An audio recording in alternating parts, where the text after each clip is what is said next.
Olá, meninas, tudo bem? Bom dia, bem-vindo à nossa aula de hoje aí, né?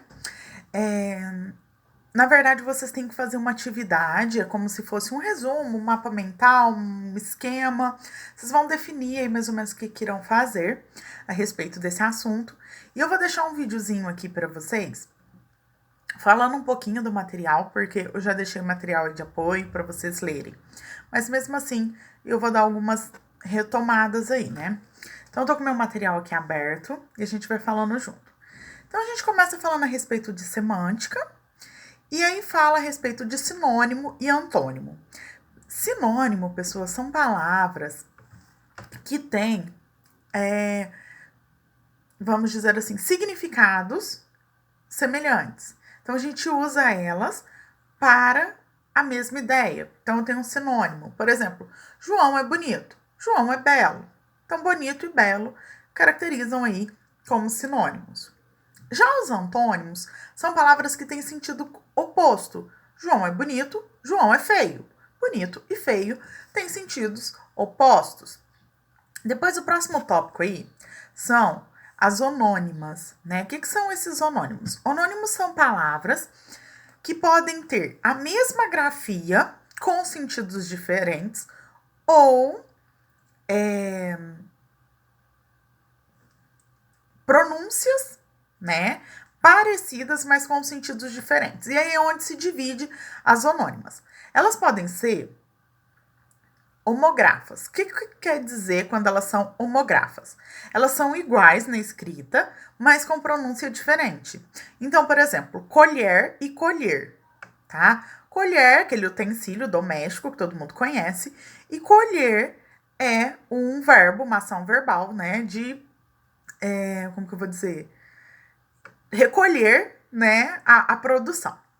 As homo, homofonas. Nossa, que difícil pronunciar. Homófonas. Essas palavras aí, homofonas, né? Homofonas. Elas são iguais na pronúncia e diferentes na escrita. Então, por exemplo, apressar e apressar novamente. Eu posso ter no sentido de apressar, de avaliar com o C cedilha, né? Tipo, João apressou o imóvel. E apressar no sentido de andar depressa, né? João apressou os convidados da festa. Então, eu tenho esses sentidos aí. E também, pessoal, há os onônimos perfeitos, que são iguais na pronúncia e na escrita. Por exemplo, verão e verão, né? Óbvio. Mas, por exemplo, verão de estação, de substantivo, né? Primavera, outono, inverno, verão. E verão no sentido de ver, tá? Na terceira pessoa do singular do futuro. Peraí. Verbo na terceira pessoa do presente do indicativo aqui, tá? Vocês têm o material aí, vocês vão acompanhando junto comigo. Tem uma lista de outros onônimos aí para vocês darem uma olhada. Chegamos então ainda dentro dessa parte, os porquês. E existem dois tipos de porquê: porquê junto e porquê separado, né? Depois tem ainda o acento. Então vamos começar pelos separados. Porque separado é utilizado em pergunta. Quando no começo ele vem sem acento. Por que João saiu? Agora, quando ele vem ao final, ele vem com acento. João saiu por quê? João saiu por quê? Aí ele vem. Já quando a gente tem o porquê junto, ele vai responder a pergunta. Porque foi ao supermercado. E aí, esse porquê é junto, sem acento. Quando eu tenho o porquê junto com acento, aí ele tem função de substantivo. Então vamos lá na nossa pergunta, né? Por que João saiu? Deixa eu ver uma resposta que eu vou usar esse porquê para vocês.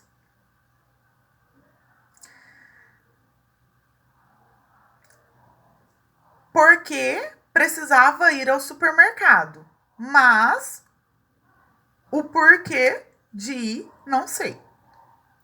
Então, assim, ó, porque tinha que ir ao supermercado, mas o porquê de ir, não sei.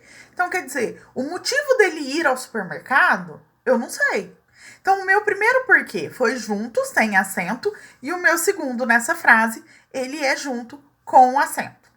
Quase sempre o porquê junto com o acento, ele vem acompanhado de o, tá? O porquê. Porque, na verdade, aí, ele exerce a função de substantivo. Temos o A com H, né? E o A sozinho. Na maioria das vezes, esses dois elementos, eles vão indicar tempo, tá? Tempo passado, A com H, e aí tem acento. E o A sem o H, ele indica tempo futuro aí, tá? E ele também é adotado para distância. Estamos a 200 metros da cidade. Aí é esse A. O afim junto e afim separado, né? Afim junto é no sentido de adjetivo, de terem ideias iguais, né? João e Maria têm ideias afins. Então, ou seja, têm ideias iguais. Quando separado, né? Ele é uma preposição. E ele vai ter sentido de para. João fez de tudo a fim de defender Maria. Para defender Maria. Que junto. Vamos lá, que junto não, desculpa, né? Que e que com acento. Vamos ver um aqui. Como monossílabo átono não é acentuado. Exemplo, que belo garoto. É acentuado quando o termo aparecer no final da frase. Você trabalha para quê? É substantivo, ela não tem um que de inocência. E quando interjeição, que, tá? Então, essas são as funções que o que é acentuado. Mal, mal com L e mal com U, pessoal. Mal com L é advérbio e mal com U é adjetivo. Mas, tem um jeitinho muito simples, né? Que é você substituir por bem e bom na frase. Nossa, até você pensar, você tá lá fazendo algo muito rápido, e até você pensar se é advérbio, se é adjetivo, faz o teste do bem e do bom. Então, se eu substituir por bem, é com L. E se for bom, é com U. Por exemplo, lobo mau. É lobo bem ou lobo bom? Lobo bom. Então, esse lobo mau é com U. Deixa eu ver outro para vocês.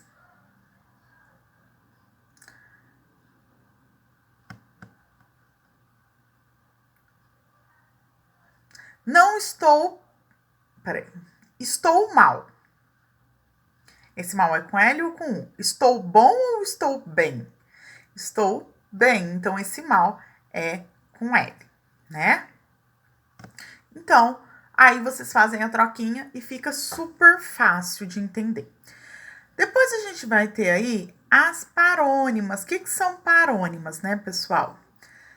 É a relação entre duas ou mais palavras de significados diferentes, mas muito parecidas na pronúncia e na escrita. Então, elas têm significados completamente diferentes, mas elas são pronunciadas e grafadas de uma forma muito próxima. Eu separei para vocês aqui, por exemplo, cumprimento. Comprimento e cumprimento. Comprimento é no sentido de tamanho, né? Qual o comprimento do pano? Aí é no sentido de tamanho, de extensão. Agora, cumprimento é de saudação, tá? João cumprimentou Maria.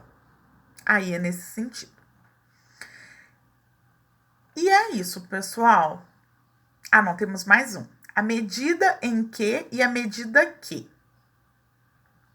A medida em que significa porque, uma vez, O governo é democrático na medida em que, então, ou seja, porque, uma vez que, e a medida que significa a proporção que.